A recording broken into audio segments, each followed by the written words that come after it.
la place du verbe en allemand dans la phrase déclarative, interrogative et impérative.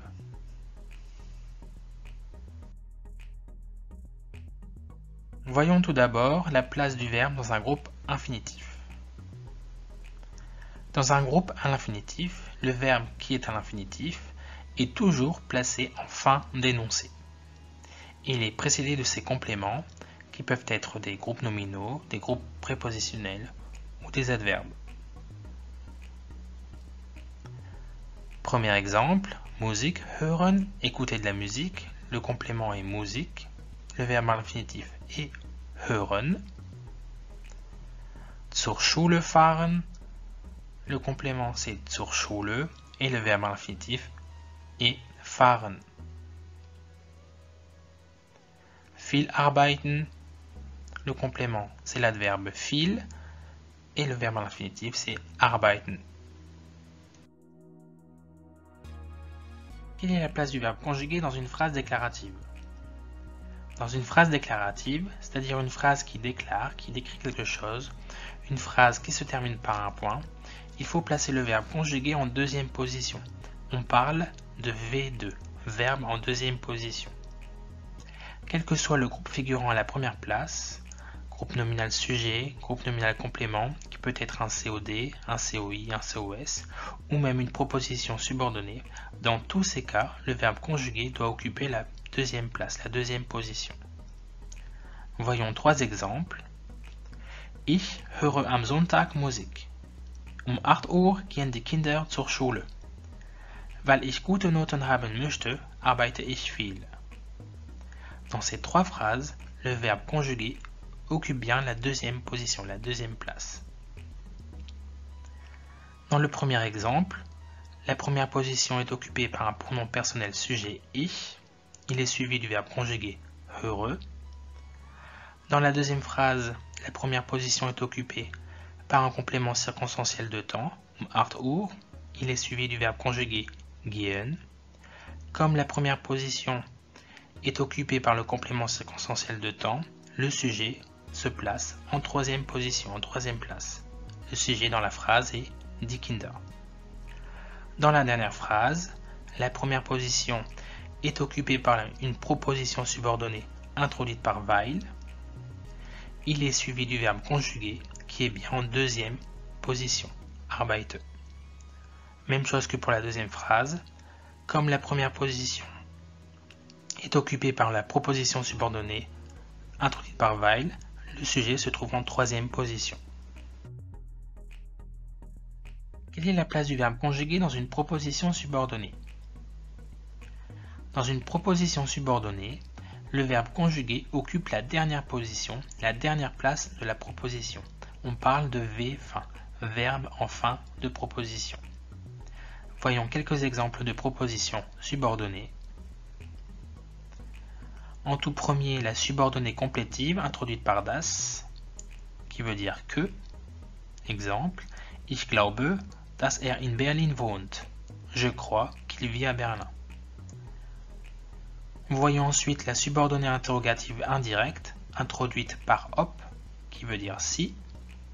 Exemple, ich frage ihn, ob gut Tennis spielt. Je lui demande s'il joue bien au tennis. Voyons également les subordonnées temporelles introduites par wenn et als, qui signifient quand, lorsque. Exemple, wenn es regnet, kann ich nicht Tennis spielen. Quand il pleut, je ne peux pas jouer au tennis. Als ich 14 war, habe ich Tennis gelernt. Lorsque j'ai eu 14 ans, j'ai appris le tennis. Il existe également la subordonnée causale introduite par weil, parce que. Cela donne Ich bin traurig, weil es regnet. Je suis triste parce qu'il pleut. Et pour finir, voyons la subordonnée infinitive de but introduite par zu pour afin de. Exemple, Tennis zu spielen, brauchst du einen Tennisschläger und Bälle. Pour jouer au tennis, tu as besoin d'une raquette et de balles. Dans toutes ces propositions subordonnées, le verbe conjugué ou non est en dernière position.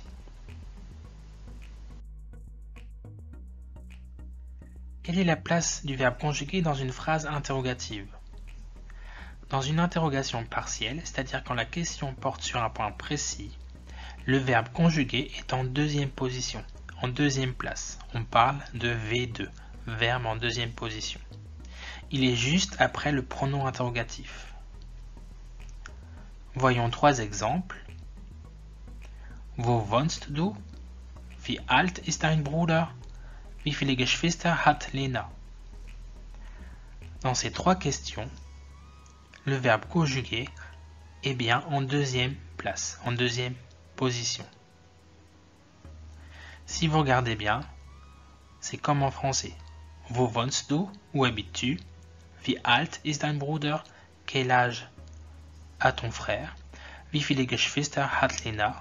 Combien de frères et sœurs a Lena?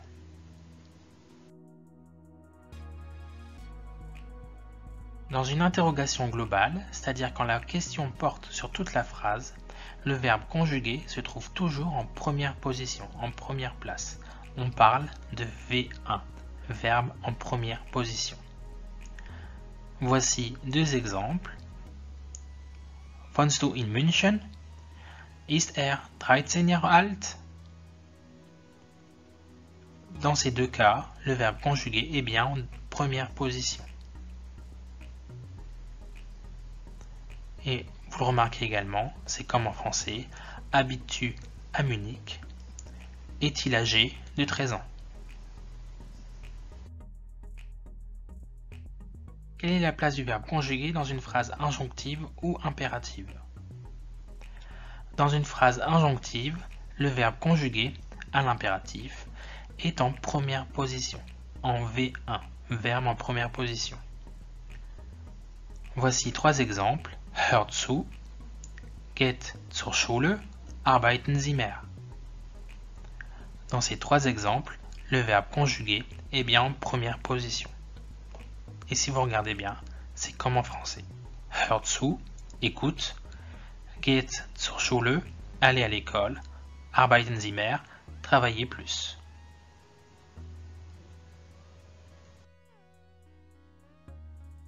Voici des informations complémentaires si vous maîtrisez parfaitement la place du verbe. Alors, quelle est la place du verbe conjugué dans une phrase exprimant l'irréel? Dans une phrase exprimant l'hypothèse ou la condition irréelle, qui est au subjonctif 2, on peut supprimer le wenn.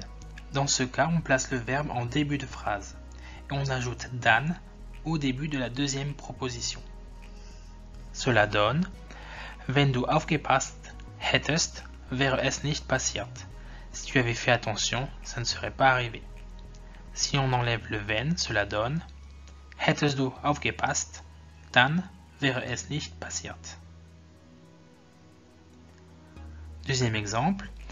Wenn ich Geld hätte, würde ich die Welt reisen. Si j'avais de l'argent, je ferais le tour du monde. Si on enlève le wenn, cela donne Hätte ich Geld, dann würde ich die Welt reisen.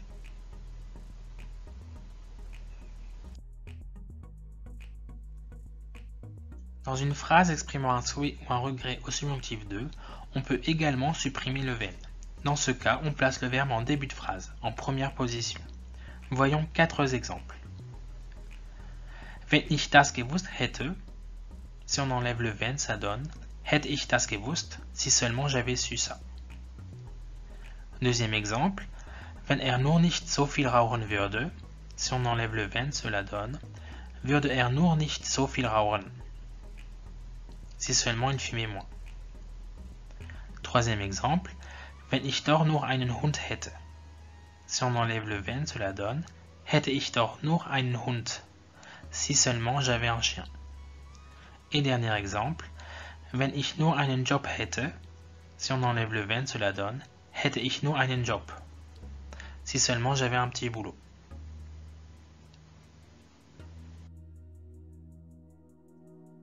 Si la vidéo vous a plu, n'hésitez pas à laisser un pouce bleu ou à vous abonner. Viel Spaß, tschüss.